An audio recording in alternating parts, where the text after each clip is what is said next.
Hello guys, my name is Pawan and welcome to my YouTube channel buildingyourdreams.com. So today we'll be discussing about the 12th chapter, that is of your consumer protection. So guys, before starting this chapter, I would like to say a few important things is that if you have no resources to study business, it's okay, it's totally fine. You don't need to buy different types of guides or any kind of books, you no need to depend. So in my channel, I've basically made in such a way that what all resources I had plus what all resources whenever I teach the students, I've compiled it together and then I'll be teaching you. So it's okay that if you have no much resources or if you are not able to buy such resources, it's okay. But in my video, I'll make sure that you are able to cover up, you're going to get every information like a piece of cakewalk. It's going to be like that. And second important thing which I would like to tell you is that so presently, in case in my video, in case while moving on with this chapter, in case if it is paused in any duration of the time, it will be continued as part 2. That means that in certain seconds, in case if I have some a technical glitch, in case if it is paused at any point of time, the next part will be continued. It will be like part 2 of this same chapter, consumer protection, part 2. And the third important thing which I would like to tell you is that so based on the classes and most of the requests of the students, I've also decided to tell you one of the important thing is that in my below description you can see a Gmail address in case you want a personal face-to-face direct classes with me and online or in certain extent like if you can consider into offline classes if you want, please do message me in that email address which I'll be providing in the description below. So kindly use that Gmail ID in case if you want direct face-to-face online classes or if you want personal attention or if you are from Kannada media, if you're not able to understand business or something like that, and if you want much help, it's okay, I am there for you guys, do not worry about it, surely I can help you out. So just mail me and I'll arrange the online class with you in which I can have a face-to-face direct interaction with you. Plus I'll also be giving you a certain important focus. See, when we have direct face-to-face interaction teaching, there is much productivity, I hope so, where only I focus on one person. Why? Because this I am not able to see you particularly, but normally in the face-to-face direct classes I can see you and then I can guide you, I can give you mock test series and much more detailed manner. But that doesn't mean that in this video I'll be making cut downing the portions. So I'll be giving you much little more important emphasis on one face-to-face direct in terms of teaching through the online medium. In case if you want that, kindly go to my description, you'll get a Gmail ID. So presently I'm teaching for English, second PUC English I've already started. Students are already there. And then the business is also, it's open. So in case if you want to join, please do be free to just mail me once, and then once I get your mail, I'll just respond to you in case if you want online classes. So as being said that, these are the two important things which I wanted to share you. So once again I repeat, if this video is getting paused anywhere, it will be continued as part 2 if I'm facing any technical issues. So now starting with this chapter, consumer protection, this chapter is basically asked for 1 mark. You can expect a question for 1 mark, and then surely you can get a question for 2 marks as well as 4 marks. Plus it's all together 7 marks. Plus you can also get a question on practical oriented. So now very important thing which you have to keep in your mind is that in this chapter, it's one of the easiest chapter in your entire business syllabus. Plus I know that business is quite lengthy while you're writing your answers in exams, and I know that people are facing difficult in memorizing the points. So I will make sure that this reach to a crisp manner which you can easily grasp it. And secondly, so in this chapter, surely you're not supposed to live this chapter. It's one of the easiest chapters. There are certain chapters which I will suggest you to live, but this is one of the easiest chapter. Whether you are a weak student, you are going to write your supplementary exam, or you are going to write your main exams, or whether you are high rank holder, you must focus on this chapter because it's one of the scoring chapters for you. So now you can get a question. So make sure that you prepare for 1 mark, 2 mark and 4 mark, that is equal to 7 marks. And practical oriented, I don't suggest students to take it from this chapter. Why? Mainly because you can understand that this is basically the PU board's question bank which I have in my hand. So this is the letter format for writing your basically what POQs. So now make sure that when you're writing it, it basically consumes 5 to 10 minutes instead of writing letter. Certain people, like, they don't format, they go to the letter format when they just write in their own words. So basically students have said that they are taking much time. So I advise students don't go through letter. So make sure that this chapter's POQ you can skip. I'll say you which are the chapters POQ you are supposed to focus by, because business paper is so lengthy that when you complete everything, at last you must have much time to complete all the remaining stuffs. So basically, if you are spending the time in unwanted things, last you'll be lacking with no time. So in which you will basically lose certain marks. So I don't want that to happen. Hence, I suggest students not to focus on this chapter's POQ, but in case if you want it, you can study. That's up to you. So now let's get started. I've made my own notes over here, so basically which you can understand in a little more easier manner. In case if you have no resources textbook, it's okay. I've just made into easier compiled manner. So now let's get started. So in the consumer protection, it refers to provide protection to the consumers against unfair trade practices followed by manufacturers and service providers. It includes educating consumers about their rights and responsibility. So in basic simple terms, what do we mean about consumer protection? It basically means that if you are going to a shop and if you're going to purchase something, it's very important that you must know your rights. You must know what are your responsibilities. Plus, you must make sure that you're not exploited. That means that you must not be cheated. So that's basically in simple terms consumer protection. Okay, so I've just written the definition over here. It refers to provide protection to the consumer. It is providing a protection to you. It is providing a protection against unfair trade practices followed by manufacture. That means that it provides a protection for you against unfair trade practices by manufacturing service providers. Manufacturers and service providers should never cheat you. Example like adulteration. So these are the means through which they cheat the people, right? So as a future, for example, as an accountant or as a financial manager or as a normal consumer, it's very important for you. You must know the basics of this chapter, and that is very much important. And this is basically providing yourself and a sense of knowledge against not getting exploited by the public in terms of in manufacturing as well as service providers. Now it includes educating the consumers about rights and responsibilities. So the main focus over here, it is for educating the consumers about their rights and responsibilities. Next one, explain 4 rights of consumers. So there are particularly 4 rights of consumers which you're supposed to know. This is basically, I mentioned there are totally 6 rights, but for your exam they normally ask 4 rights, but it is well and good that if you study all the 6 rights, because even as a consumer you will be learning much about it, and it is one of the easiest chapter, so I don't want you to leave it. So now let's look at the first right to safety. The consumer has the right to get protected against goods and services. So the consumer is completely protected. He is completely protected against goods and services which are hazardous to life and healthy. So the consumer has to right. So he has complete rights to get protected against goods and services and which is hazardous to life and healthy. So the first right says that you must be completely safe zone against the goods and services which is hazardous to your life. This provides a sense of right towards you. Next, second right is right to be informed. The consumer has a complete right to have information about the product. So whenever you're going to a shop, you have complete right to ask what kind of product, whether they are selling it, or if you're purchasing a product, you have complete rights to know the details of that product. Nobody can't stop you because that is your right. In terms of price, ingredients, etc., in terms of price, what are the ingredients, you can ask because that is your right. Next one, right to choose. So now you can see the consumer has a right to choose from variety of products at competitive price. So it's very simple that the consumer, whenever you go into a shop, you have right to choose any kind of product. Nobody can compel you that you are supposed to buy so and so product. You can buy any kind of product and that is up to you because that is a right given to you. So that is known as right to choose. Next one is right to be heard. The consumer has the right to file a complaint and to be heard in terms of dissatisfaction with goods and services. So for example, you are finding something dissatisfaction on the goods and services, immediately you can file a complaint, okay, to the court. So obviously strict actions will be taken because you have complete rights over there. Right to be heard. The consumer has a right to file a complaint and to be heard in terms of dissatisfaction. In case you're feeling any dissatisfaction with reference to goods and services, you can file a complaint because that is your right. Next one, right to seek redressal. So in the right to seek redressal, it's very important for you to know that the consumer has the right to get relief in the case the production or services fall short of expenditure.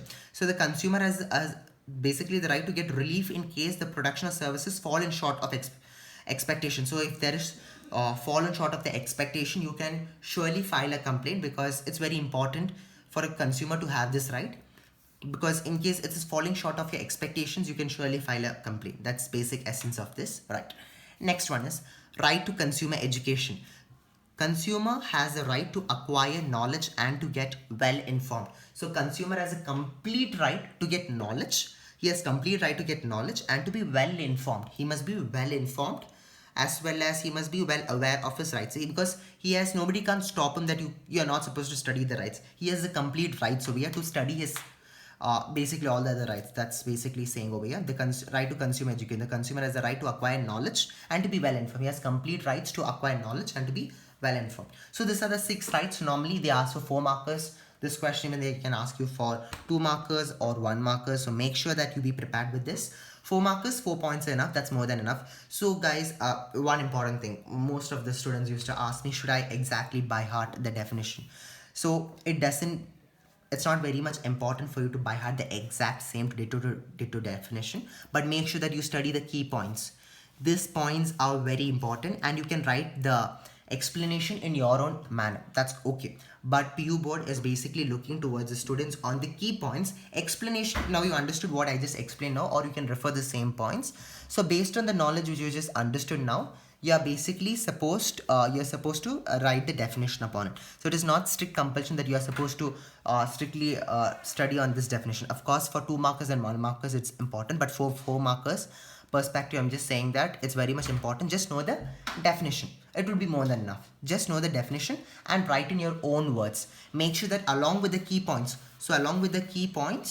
you write the definition. Do not leave the definition. Just don't write the key points. Just write at least now what you understood by my explanation. At least even write that. Okay, that's what I just want to focus. Next question, that is about the monetary limits of claim in. So this is basically about the monetary limits of claim. So monetary limits of claim, it's basically mean that I hope yes, this video is clear for you.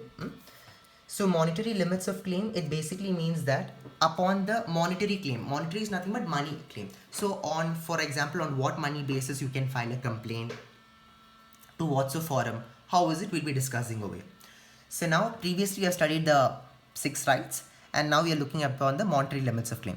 So first one is District Consumer Dispute Redressal Forum. So District Consumer Dispute Redressal Forum. So in what is the main importance of District Consumer Dispute Redressal Forum is that the value of goods and services and compensation claiming not exceeding rupees 20 lakhs.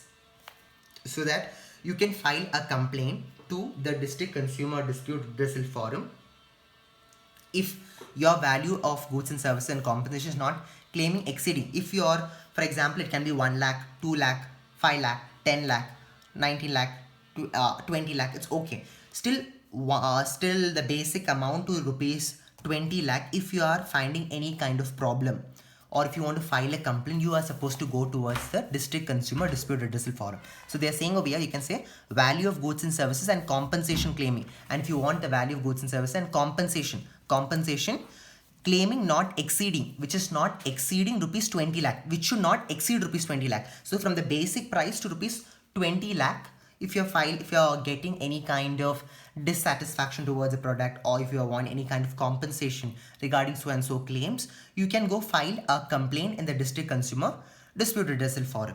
Next one is State Consumer Dispute Redressal Forum.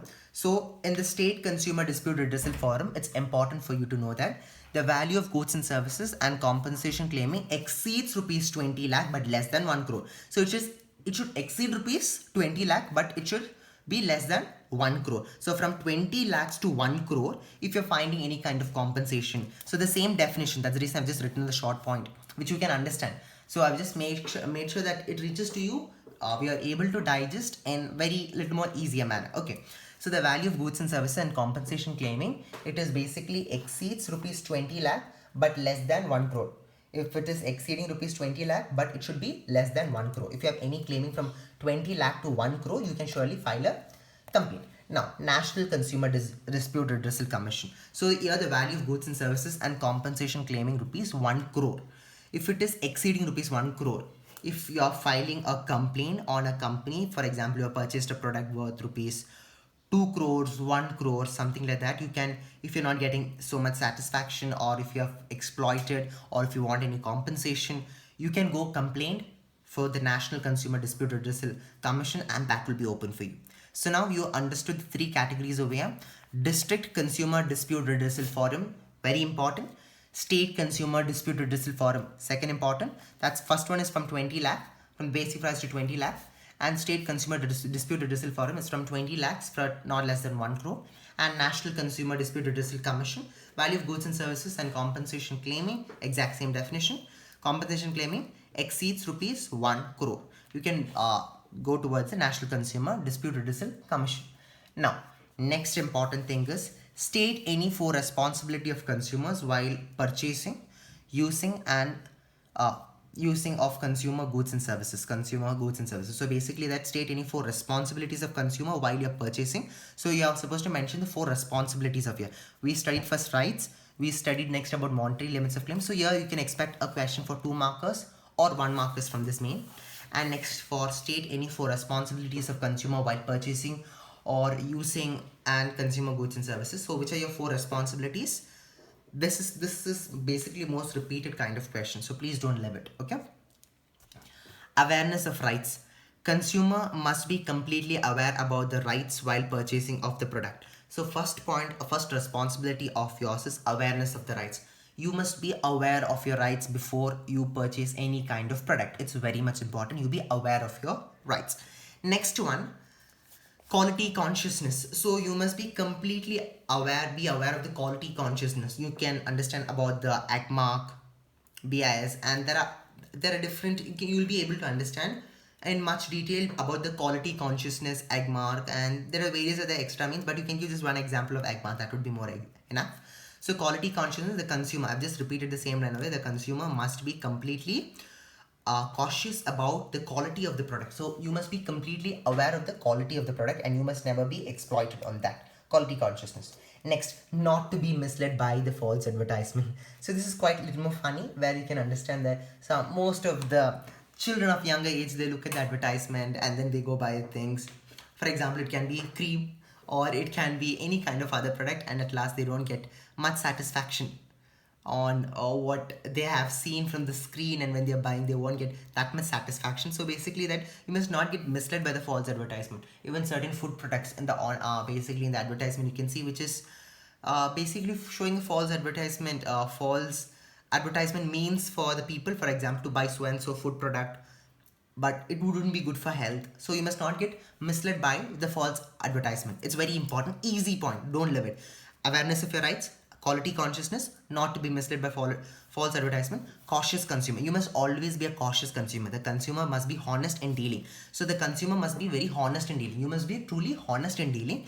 Choose only one from legal goods and services and discourage black marketing. So consumer must be honest in dealing. So you must be a cautious consumer. You must be always a cautious consumer, in which the consumer must be honest in dealing. You must be completely honest in dealing. You must be always honest in dealing. Choose only one, choose only from legal goods and services and discourage black marketing. So that means that consumer must be honest. You must be completely making sure that you move towards a honest dealing. You don't go through any black marketing means such, or illegal marketing, illegal way of purchasing of goods and services.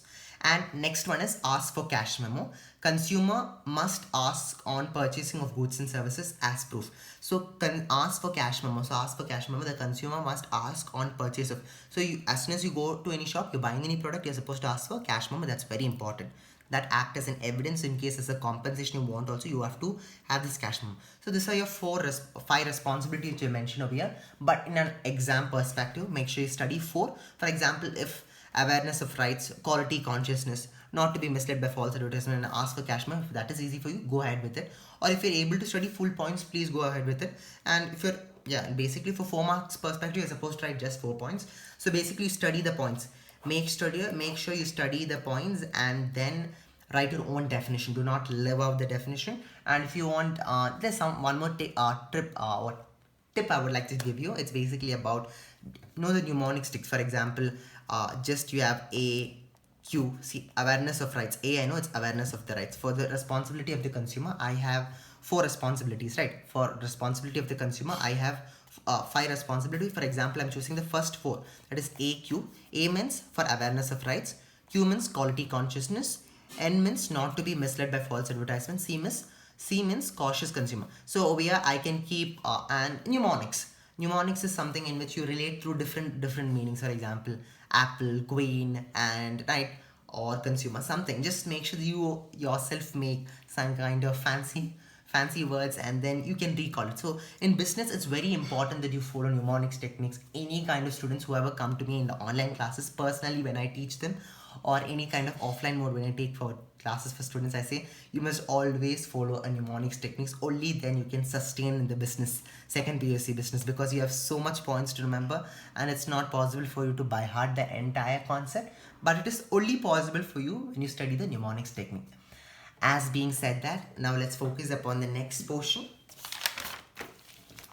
4 ways in which the consumer protection can be achieved. Which are the 4 ways in which a consumer protection can be achieved? Okay, so now 4 ways in which you can consumer protection you can achieve is, first one is self-regulation by business.